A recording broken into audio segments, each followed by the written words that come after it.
നമസ്കാരം, ഞാൻ നിങ്ങളുടെ സ്വന്തം VS മിരാരി തന്ത്രി.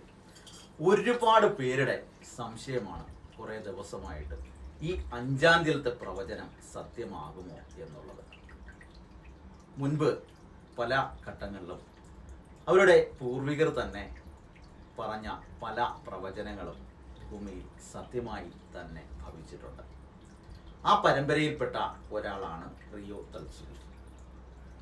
അവരുടെ പ്രവചനം സത്യമാകാതിരിക്കാൻ നമ്മൾക്ക് എല്ലാവർക്കും പ്രാർത്ഥിക്കാം. ശരിക്കും ഭൂതേജ വർത്തമാനേജ സമയേജ ഭവിഷ്യതി ഇതെടുത്തിട്ടാണ് ജ്യോത്സ്യന്മാർ പ്രവചിക്കുന്നത്. അതിലെല്ലാം ഉപരി 6th സെൻസ് ഉള്ള ചില വ്യക്തികൾ അല്ലെങ്കിൽ പരമ്പരാഗതമായി കിട്ടിയ ചില സിദ്ധികൾ ചില സ്ഥലങ്ങളിൽ അവർ എഴുതി വെക്കാറുണ്ട്. ഇന്ന സമയത്ത് ഭൂമിയിൽ ഇന്നത് സംഭവിക്കും, അത് വളരെ കൃത്യമായി ഭവിക്കും. നമ്മൾ ചിന്തിക്കുക, ഇവിടെ ലഘുവായ ഉദാഹരണങ്ങൾ നമ്മുടെ മുമ്പിൽ തന്നെയുണ്ട്. അബഗേൽ സാറയെ കാണാതെ വന്നപ്പോൾ പല ആൾക്കാർ നമ്മളെ സമീപിച്ചു. അബഗേൽ സാറ ജീവനോടെ ഉണ്ടോ, എന്താണ് ആ കുട്ടിയുടെ അവസ്ഥ എന്നൊക്കെ. ആ കൂട്ടത്തിൽ വന്ന ഒരു ടീച്ചറാണ് അന്ന് ഞാൻ പറഞ്ഞ ഫലം എടുത്ത് പോസ്റ്റ് ഇട്ടത്. അത് പിന്നീട് പല ചാനലുകളിലും വലിയ വാർത്തയായി മാറി. അപ്പോൾ അന്ന് പ്രവചിച്ചു, ഇന്ന ദിവസം ഇത്ര മണി ഇത്ര മിനിറ്റിന് ഈ കുട്ടിയെ ലഭിച്ചിരിക്കും. കൃത്യമായി ആ സമയത്ത് തന്നെ ആ കുഞ്ഞിനെ ലഭിച്ചു. പിന്നീട് പല പ്രവചനങ്ങളും നടത്തി. അതൊക്കെയും സത്യമായി വന്നു. 2025 പറ്റി തന്നെ 2024 പറഞ്ഞു. 2025 തുടക്കം ഒരു ഞെട്ടിപ്പിക്കുന്ന വാർത്തയോട് കൂടിയായിരിക്കും. അത് അതേപടി സംഭവിച്ചു. അങ്ങനെ പല കാര്യങ്ങളും ഈ 2025 വിമാന ദുരന്തം, കപ്പൽ ദുരന്തം, അപകടങ്ങൾ, ദുരിതാദികൾ, ക്ഷണനേരം കൊണ്ട് പതിച്ചു പോകുന്ന ചില വസ്തുതകൾ, ഇതൊക്കെയും അന്ന് പ്രവചിച്ചിരുന്നു. നമ്മൾ ചിന്തിക്കുക, ഈ കാലയളവിൽ ചിന്തിച്ചു വരുന്ന ഓരോ കാര്യങ്ങളും പൂർവികമായി ചില സിദ്ധികൾ കൊണ്ട് അവർക്ക് അറിയാൻ കഴിയും. അതുപോലെയാണ് റിയോ തൽസുഖിയുടെ ഈ പ്രവചനവും.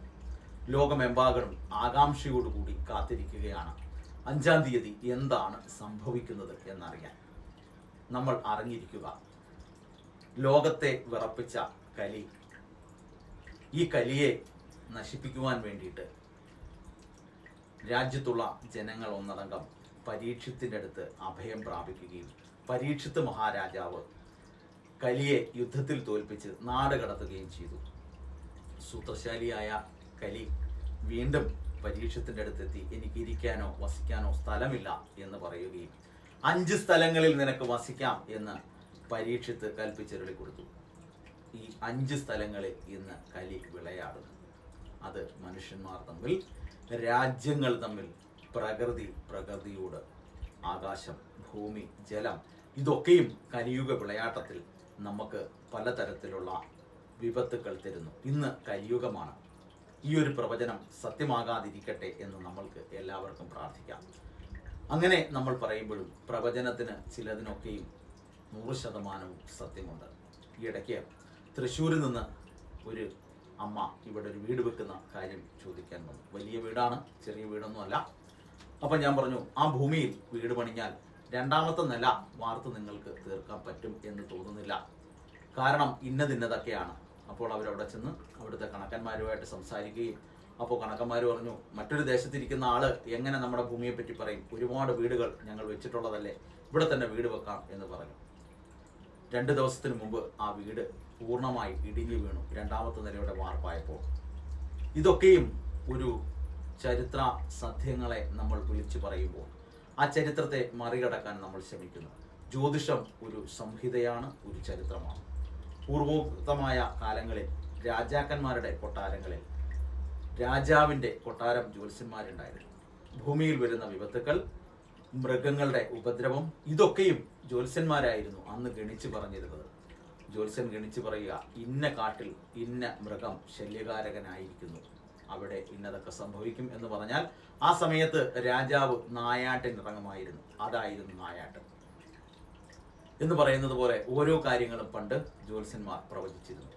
ഇന്ന് അതൊക്കെ വിശ്വസിക്കുന്നവരും വിശ്വസിക്കാത്തവരുമുണ്ട്. നമ്മൾ ചിന്തിക്കുക, ഈ വരുന്ന പ്രവചനം സത്യമാകാതിരിക്കാൻ നമുക്ക് പ്രാർത്ഥിക്കാം. അതോടൊപ്പം ഈ സമയത്തെ അതേ സമയത്തെ ഗ്രഹനിലയും കൂടി നമുക്കൊന്ന് നോക്കാം. മീനൻ രാശിയിൽ ശനി, മേടത്തിൽ ഗുളികൻ, ഇടവത്തിൽ ശുക്രൻ, മിഥുനത്തിൽ ആദിത്യനും വ്യാഴവും, കർക്കടകത്തിൽ ബുധൻ, ചിങ്ങത്തിൽ ചൊവ്വയും കേതുവും, തുലാത്തിൽ ചന്ദ്രൻ, അതുപോലെ കുംഭത്തിൽ സർപ്പം. വളരെ ദോഷകരമായ ഒരു ഗ്രഹനിലയാണ് ആ സമയത്തുള്ളത്. അതുപോലെ ഇത്തരത്തിലുള്ള പ്രവചനങ്ങൾ നടത്തുമ്പോൾ ചില ജ്യോതിഷികന്മാർ ദ്രേക്കാണം എടുക്കാറുണ്ട്.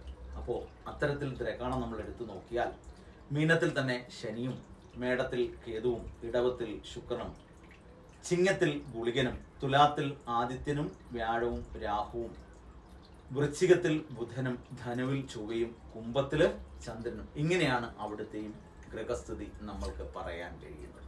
അപ്പോൾ നമ്മൾ ചിന്തിക്കുക, ഇവിടെ എന്തോ ഒരു വിപത്ത് സംഭവിക്കാൻ പോകുന്നു. ഈ വിപത്തിനെ തടയാൻ നമ്മൾക്ക് കൂട്ടായിട്ട് പ്രാർത്ഥിക്കാം. ഈ വിപത്ത് ഉണ്ടാകാതിരിക്കട്ടെ എന്ന് പ്രാർത്ഥിച്ചുകൊണ്ട് നിർത്തുന്നു. നന്ദി, നമസ്കാരം.